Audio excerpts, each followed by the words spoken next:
Welcome. In this video I'm going to take a look at this ArcherKit Multimeter.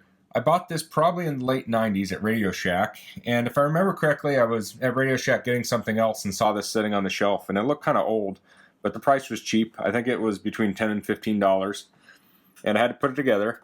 The leads on it I think I've replaced. So you can look here, they have the place to plug your wires in. It's COM and volts, ohms, or amps, milliamps, and then AC 1200 volts, DC 600 volts, output, and DC 1200 volts. Then we have the AC voltage here, DC milliamps, DC voltage, and ohm meter. The ohms adjust. And this is, I should say the model number is a 28-4013A, has 2 joules in it. And this is the meter face. If I can get the light to not glare off of it, and it has a mirror in there to help with parallax error. So I'll demonstrate using this a little bit. I'll turn this on to 150 volts AC, and I'll put the leads inside of a extension cord. I can get those to stay. So for 150 volt scale, there's not 150 here, but you can use the 15. So you can see this is about halfway between the 10 and the 15.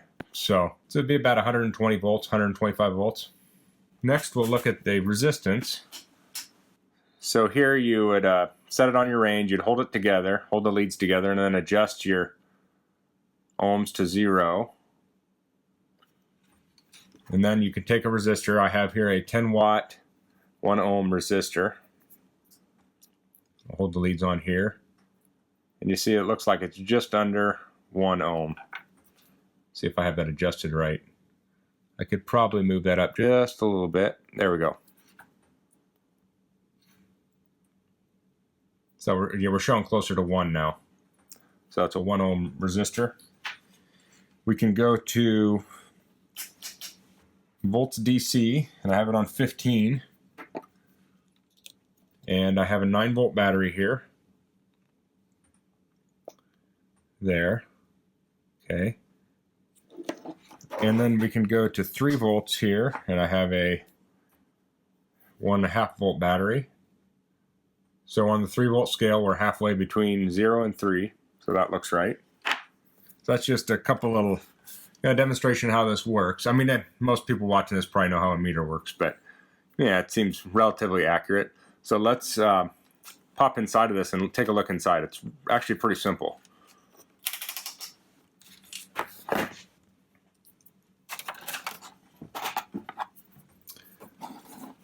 So the back has 2 screws to open it.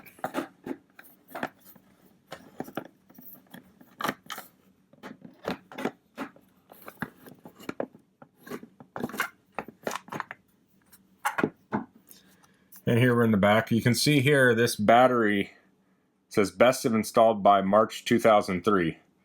And I think those batteries have like a 10-year life on them. So it's it's a power check battery too. I wonder if that works.